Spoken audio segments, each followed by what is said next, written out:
Okay, guys, welcome to the 4th League of Extremely Ordinary Gentlemen.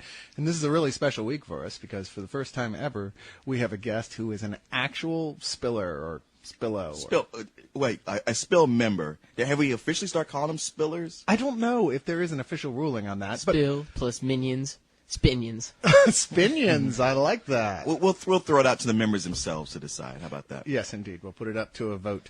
But regardless, we have our first one that wasn't somebody we knew beforehand. Right. And that's Jason F. I don't know if you want me to say your last name. Before we get started, Jason, is there anything about you don't want us to mention?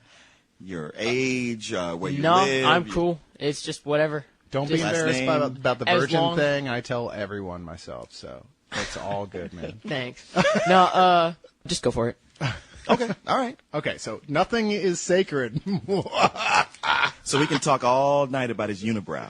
Yes, we can. Oh, see, that's and then he's got right. one leg shorter than the other. You can tell that he's plucked. We're so mean. We're I absolute know. We love Jason. Before we He's start a good recording, kid. he's like, "This is going to be great. These guys are so nice." And now we're like, I know. He's going to go home and, those guys are dicks. But anyway, this is the 4th LEOG. And we're going to start things off with 5 questions, which I actually wrote out this week. Oh, you did? Yes, I did. I did write Okay. out 5 questions. So I've got 5 questions for Jason. Wow. We're going to start with the first one. On your spill profile, it says that your porn name is the King of Skeet Street. Oh. What in the hell does that mean? It's snowing all year round. It's snowing all year the round? ground's always covered with something white. I'm willing to leave it at that. Yeah, that disturbs me on some level. Right. Yeah. Right. The ground is always covered with something white. I'm thinking of like that episode of South Park where they had to go out west to find the internet. Did you see that one? Yes, I did see that one. You remember the conclusion to that? Oh, yeah. Yeah. Okay, then this could get pretty disturbing. Right. You know, mine is Captain, yes, that is a banana in my pants, so, you know. I don't. Question number 2. Question number 2. Oh, jeez. You made a really cool picture for Leon's birthday, but I didn't get shit. Where's my birthday present? You're not God cool damn like it. me, dude. That's true. I admit that I am not cool like Leon, but nonetheless. Well, sorry, I just didn't really feel like drawing Scarlett Johansson and Cyrus because it's unrealistic. Or just have to have limits on something. I love it. Like, even within the fantasy world, that couldn't happen. Even a quantum physicist would say, like, I'm sorry, anything can happen except that. Yeah, Tim Krieg from Heroes would be like, I can't figure out a way to make that work in the storyline. Okay, fair enough. That's true. You didn't have to draw her with me. You know, an exaggerated version of Scarlett Johansson alone. I'll just would be submit 2 enough. pictures and be like, you can work it out. Yeah, you're going to have to make the details happen in your own head and hope that the universe doesn't cease to exist. And I'm sure you do every night. Like, even in Photoshop, if you tried to paste the 2 photos together, the pixels would just reject themselves. Some weird error message you've never seen before. What the hell does that even mean? Question number 3. Have you ever had a girlfriend? If so, how? I'm asking for my own interest. Oh, okay, I, yeah, because he needs a roadmap. Yeah, tell me about it. I mean, you're 18 years old. I'm 38 years old. And I must be doing something wrong because to this date, I mean, I think I'm a pretty styling guy, you know? Now, do you really? I'm not. Oh, okay. Is it the corduroy shorts? Well, I'm just glad I'm not getting the 5 questions. Jason, do you have an answer for him? It's not cheap. So a job helps. Yeah, definitely. Consider the fact that in Austin, we're only 3 hours away from Mexico, Yes. where money talks. That's true. Need to get a job. Yes. Or at least get Spill to pay us. You might want to look into that job. Is there a girl, a special lady in Jason's life? No, not right now. You have a girl. My mom's pretty special, but let's leave that out of it. Are there any girls you're currently stalking? Well, I'm seeing girls rather than that. I'm actually watching them, but Been there. Buddy. Hey, fair enough, and the internet makes it easy. Yeah. Makes it easy for stalking, too. I know, Oh, man. does I it? wish I had been 18 when the internet was around. No shit. Of course, I'd probably be in jail now, but still. That'll come. You're a comic fan, right? oh, am I? But you said it's kind of recent for you, though, right? Yeah, I've just kind of started to dip my hand into all kinds of things. Granted, he hasn't been alive all that long. But my question is for you, not what's your favorite comic, but what's your favorite single run of a comic? You know what I mean? Like a storyline in a comic that happened, or a writer's run on a comic. I'm a big fan of Walking Dead, Invincible, Astonishing Wolfman, just stuff Robert Kirkman has done. He's probably my favorite writer right now. Hold on a second. Is Kirkman writing a Wolfman comic? No, it's called Astounding Wolfman. It's a bi-monthly thing. It's in the Invincible universe, actually. No kidding. No, it's pretty neat. It's got a really cool art style too. It's like kind of blocky and has sharp edges. I don't know really how to describe it, but I also read stuff like Preacher. I'm starting over with Ultimate Spider-Man volumes. I love Brian Michael Bendis. I also really like Powers, of course. Of course. I like this guy. I do too. I was going to say, we got all the same taste. Yeah, we do. I mean, granted, I also tend to read like tons of mainstream comics also, but all the, less mainstream stuff I like is everything you just said. Yeah, you have good taste, Jason, to be sure. I have not picked up that Wolfman yet, and I'm dying to because I'm a big fan of everything else Kirkman's done except for his run on Ultimate X-Men, which admittedly I'm still reading, but it's the weakest run so far. You know what, Jason? I'm going to make a recommendation to you. Go for it. And when I first say it, you're going to scrunch your face up, but just trust me. Garth Ennis' Punisher. Yeah. Really? Yeah. Yeah. I mean, it's Ultimate Spider-Man and The Punisher are two books I can read every time they come out, and they never disappoint me. And it shocks me that I read The Punisher, because I grew up at a time when Punisher was cheesy, or a ripoff of the Executioner, or just dumb. And these Punisher comics, they're all just great crime stories. No, a friend of mine's a huge Punisher fan. He's got a lot of what Garth Ennis has done. I've looked at him, I haven't read them. Like, there's one where the Russian from the crappy Punisher 2004 movie. Don't bring that up. Don't right. mention that movie. Okay, well anyway, this Russian character is killed by the Punisher by him throwing a fat guy on the Russian's face. Right. When Ennis first started the book, he was going for just how far can I go? How far can I push the envelope to the point of being silly? But they were always very hardcore. And as it's gone along, they've gotten a lot more serious and just become this great crime series. And you always think of it as episodes, but now on this newest run, this new story arc he's on, it's tying back to issues that came out years ago. Really? So it's like, wow, this is really all is one long storyline. And he writes The Punisher better than anybody. Well, the only guy really who wrote it good, as far as I'm concerned. Yeah, I was never a big fan of the character until I started reading, which you turned me on to, Ennis's run on it. Ennis is just, sometimes I worry when you read, Preacher is so good. Yes. But then I read like The Boys, which is fun, but you're like, you know what? This is The Preacher, but with superheroes. Right. It's just like how rude and crude and disgusting can we make this and not lose people, really, is what The Boys feels like. But there's some stuff he did that's so brilliant, it's not like that at all. The Punisher, I don't think, is really like that. No, it's not. At all. It's really mature. And I was going to recommend, the best thing I think he ever did was his run on Hellblazer. We actually have one more question. Oh, yeah. And this one's easy, because I know we all have this. But what announced film being made are you just psychotically excited about?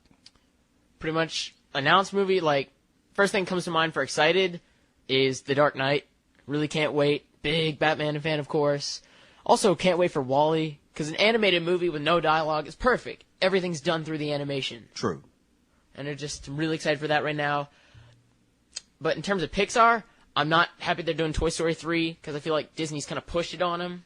I don't think that's fair, really. I'd rather them do, like, their own kind of thing. See, I gotta say, when they announced they were doing Toy Story 2, I was like, man, they're just doing this for the money and the products. And But then it was better than the first one. It's one of the few movies I would say is a perfect movie. Yeah.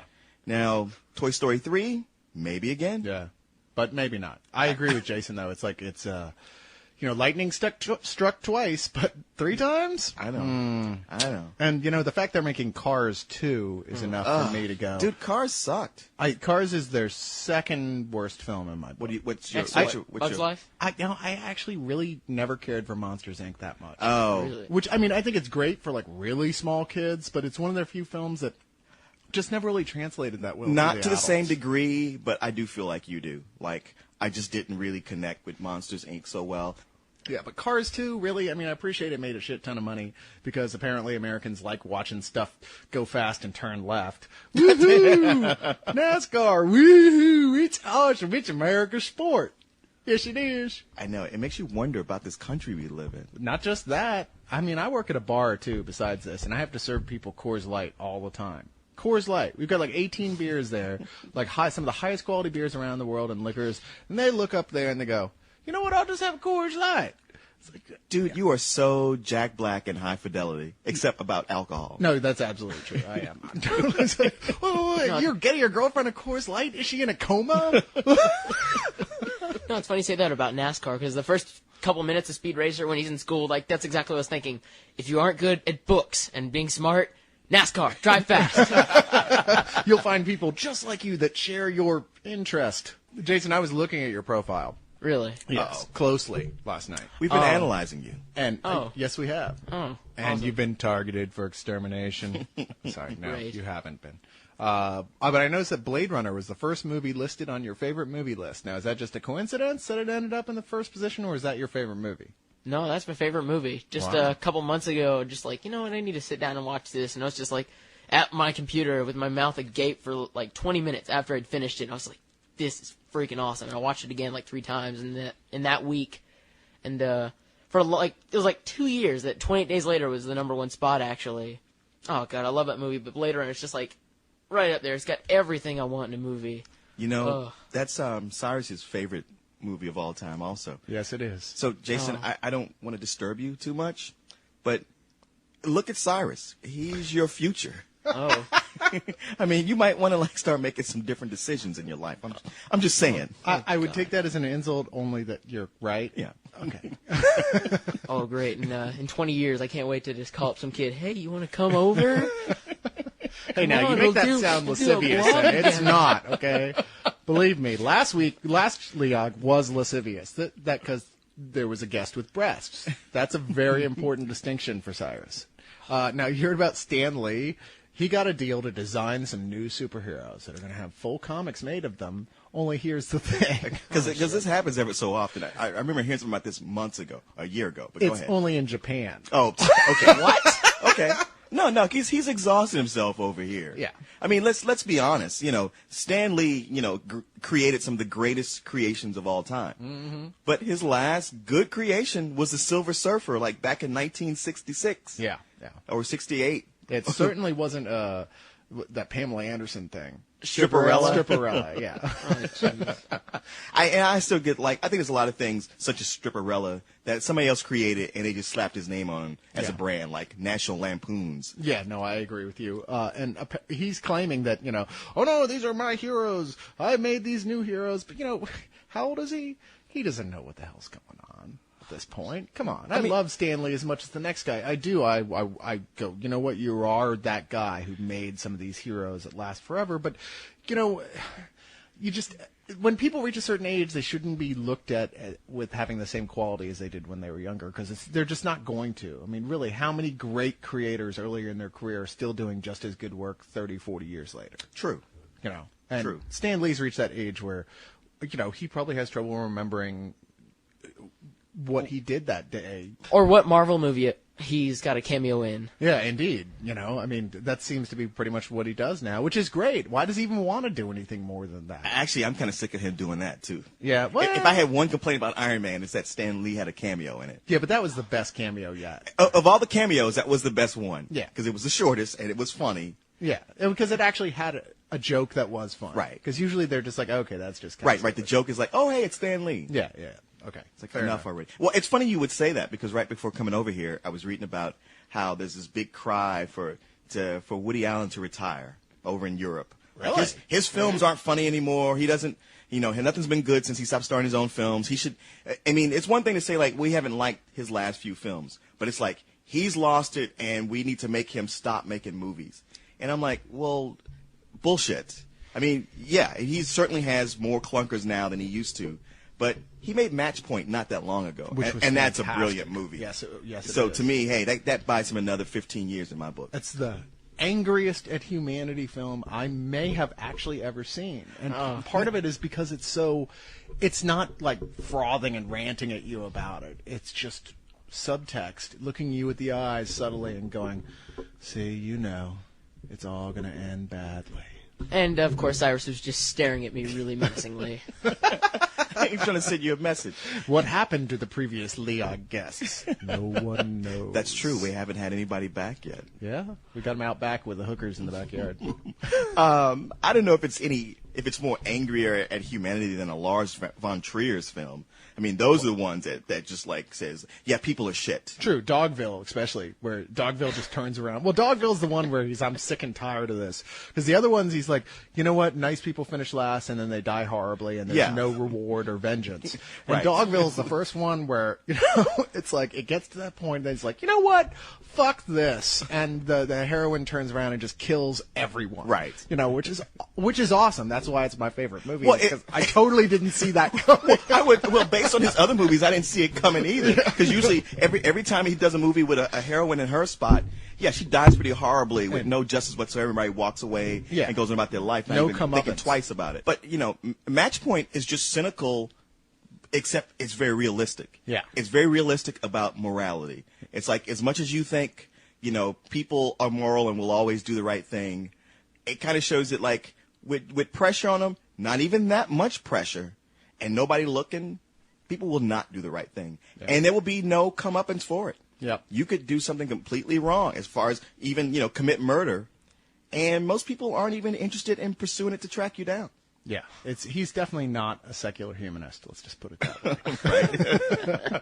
But I don't think he should retire because I think it's a brilliant film. Well, apparently his new film is getting rave reviews at Cannes. Yeah, Cannes, whatever. Cannes. I know. Why can't they just spell it? Every time I say it, somebody corrects me and tells me it's the other way. So I'm like, you know what? Screw it. Hate people. It's that French film festival that I wish I was at. You know what? If we were to go, we wouldn't go to any of the films. No, we'd just be be at the out on the parties. Riviera getting drunk Yeah. and having sex with people. And Or at your least issue trying with that to. is what?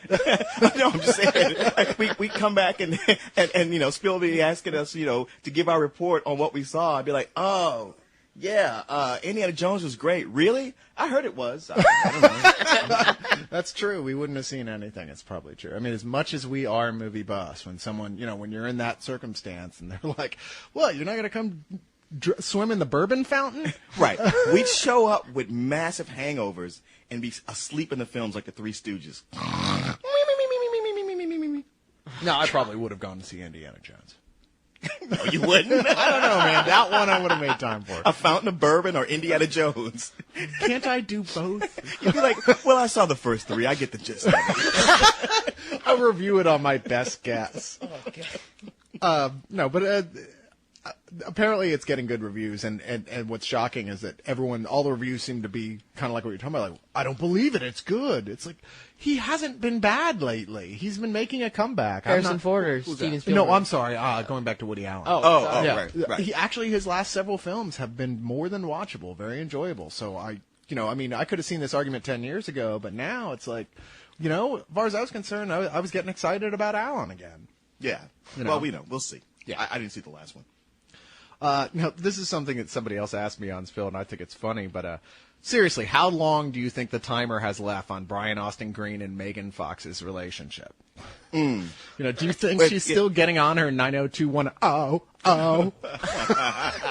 That's pretty good. Yeah, it's got roughly 9 months. And I'm being generous. I'm being generous. It's just kind of sad now to watch it.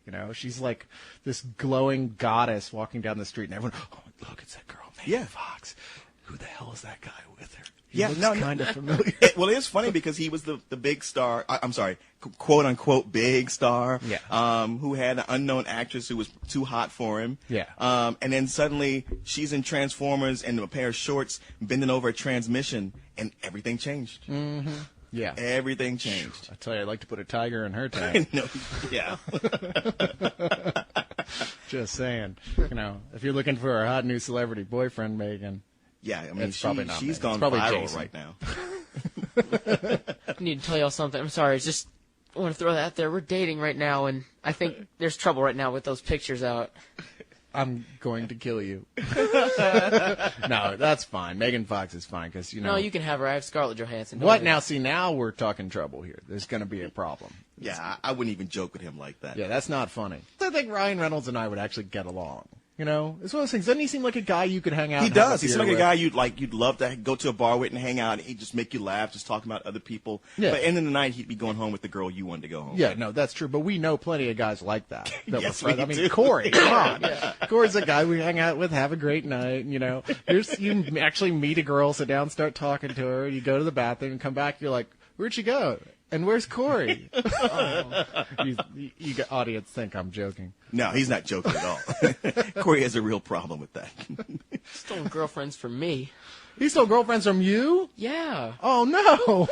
And of course he got in trouble with it, and that's karma, but... Yeah. Wow, that's terrifying. I didn't even... So you're talking about girls like your age, too, right? No, it was a girl from Canada. You don't know her. She's in the Niagara Falls area. Yeah, Corey would go to Niagara Falls for that.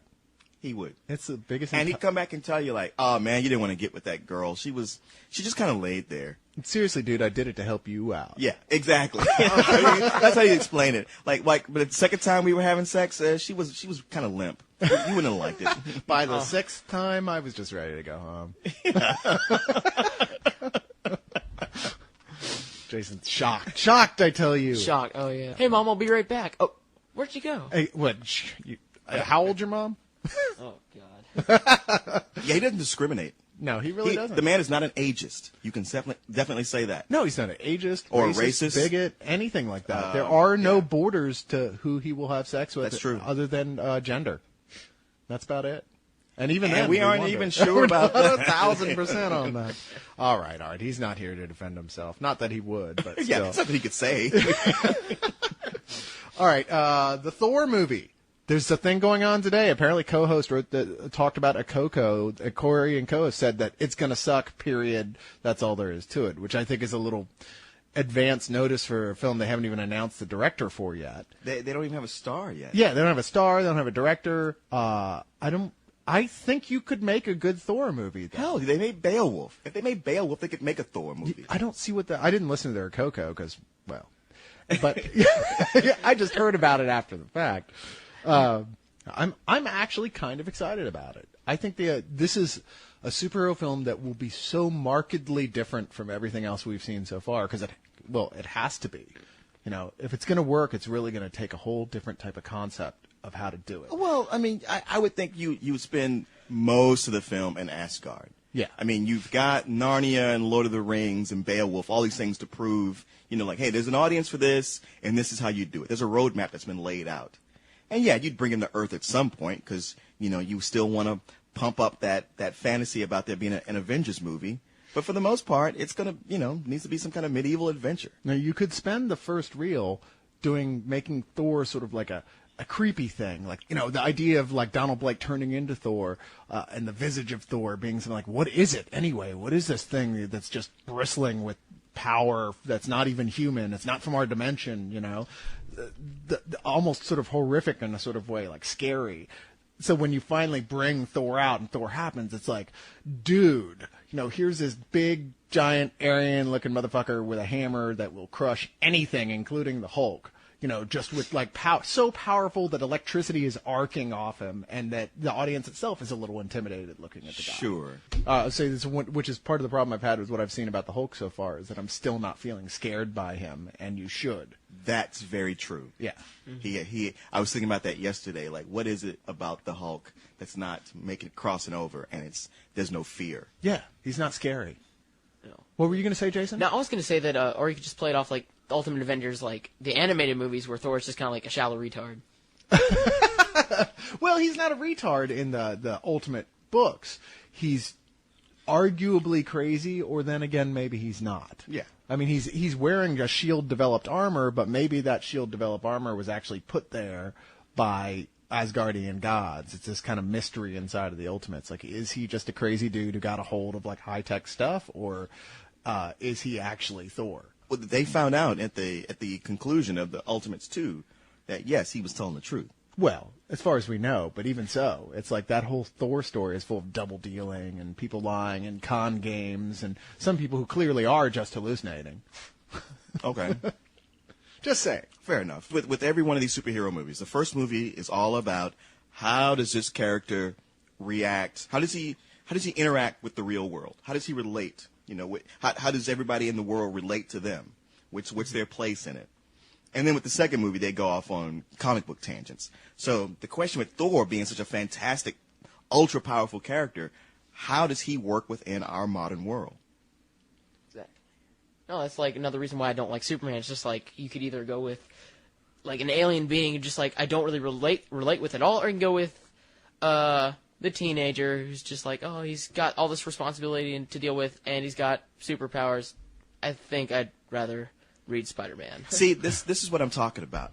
How there's been this whole generational shift of people who go like, I don't like Superman, or I hate Superman. And I grew up at a time where nobody hated Superman. Superman was the cross between Jesus and Hercules. He was truly the symbol of superhuman good. And nobody thought of hating Superman. Maybe you like Batman or Spider-Man better. Yeah, but it would never occur to you to say, I hate Superman, Yeah. because he was unimpeachable. Right. Yeah. But now you got these young punks today, they don't know the history. Now, I like Superman just like you did growing up. Like, oh, well, how can you not like Superman? But to be honest, I've been reorganizing my comic collection as I do when I realize how pathetic my life is every once in a while and I want to take my mind off it. And noticed I have no Superman comics. Of all the old stuff I kept, I have none. I don't have a single So many of the comics one. are shit. You can't go by those. Yeah, I'm just saying, though, that I wasn't actually reading them anyway. So it was just a general Sure. feeling that Superman was good, more so than actually liking his book. There's a difference between liking the character and liking the comic. Yes. Like, I really like the idea of Hulk. It's just like, he has no control of this. He's just kind of thrown in there, and he's an ultra powerful being that everyone wants to capture or kill. That's a great concept, but I just can't read it. It's just like, I don't like the villains. I don't like how it's just kind of repeating, like, oh, Thunderbolt Ross, I'm gonna get you. But, no, I'm just like, I'm not that interested. Like, I think Iron Man's cool, but whatever I've read, like, especially recently, I'm just like, I don't care as much. It's just not interesting. I agree with you on that one, Jason. But then again, you've been threatening there, Leon, to bring me some Hulk comics. I know. That will change my mind. Because I have a lot of stuff on top of the comics. I need to move it all and pull out my really good runs of the Hulk. Okay. Because I can think of two distinct, very long runs of the Hulk that were excellent. And that was like at a time like I was like you guys, where I didn't really like the character that much, and suddenly the writing on it was just so good. It was like the book I had to buy every month. Now, is this when Peter David was running? The Peter David run, Okay. and then later the Bruce Jones run. 'Cause I never read either one, but I remember I was reading Peter David's essays about comics, and I think the Comics Journal was what he was writing in. Yeah. Back then, and he would write about stuff he was doing on the Hulk a lot. And I love Peter David as a writer. I just never read any. Well, of he that did a Hulk. long run where he made the Hulk, where the Hulk was smart. Okay, yeah. And it sounds like a gimmick, but he really played it out. Well, he gave him his brain back. He was Yeah. still kind of like threatened by the return of his dumbness, though, right? Wasn't that kind of the thing? Like that worried- came a little bit later. Okay. But it wasn't always looming in the background. I think I read some of the Avengers stuff around that period. Right. When he was on the Secret Wars, they were like, "Oh, you're starting to get dumb, aren't you?" It's That's like, where. Shut up. That's where I remember it from. Yeah. Because I loved the Secret Wars. I still do. I wish they would do the Ultimate Secret Wars. You know what's funny is I was watching Spectacular Spider-Man over the weekend because I just love that cartoon. That show is so good. Oh, have you started watching it? I'm so addicted to it now. I was afraid like I talked it up so much you'd watch and go like, eh. Oh, I'm in love with it. You see how they meld like all the best parts of the Spider-Man movies and Ultimate Spider-Man? I'm getting the chills just thinking. I mean, about it's how almost good it is. Ultimate Spider-Man, the cartoon. And the theme song, Yeah. best Spider-Man theme It song is. ever. It is. Oh my God. It's really addictive. Do you guys realize what just happened? What? Y'all are talking about Spider-Man again. Oh yeah, but that was last week. We weren't allowed to. Now the band is gone. Yeah, we're back to it. Spectacular, spectacular. Well, they just recently did the episode with the alien symbiote. I don't know if you saw last week's. No, I'm not caught up yet. I've watched the first 7 of them. Okay, so they just got to that, and the way they did it was John Jameson on the space shuttle coming in, and it stuck to it, just like they did in the old '90s cartoon. Nice. And it's one of these things where, like, when you watch the movie, it's also, it comes down like a meteor or something. So they've completely like written out the Secret Wars as far as being the the source of Venom. Well, of course, I mean, you have to. Yeah, because are you going to do that? How are you going to do that? Isn't there a licensing rights? Like, Right. It would take legions of lawyers to figure out how to do the animated year of Spectacular Spider-Man as the Right. Clone Wars, you know? Right. Which is a shame. I'd love to see it. But, If the show lasts, I'm sure they'll get around to it. yeah. No, it's on its first season right now, or is it on First Yeah, season. first first season. season? Yeah. You haven't seen any of it yet? No, I haven't. See, it's really, really that good. Yeah. I mean, just every time they do something that ties into the old Steve Ditko series, I get chills. I know, right? I know. I'm rereading that stuff right now. Oh, actually. yeah. It's so good. Oh, it really is. That was just the best stuff in Spider-Man ever. What's funny, though, is like, okay, like around the point when Spider-Man, he was dating Mary Jane, kinda, but he was also had the secret hots for Gwen Stacy. And there was a point where, like, the thing they based Spider-Man 2 on, where he gave up his outfit,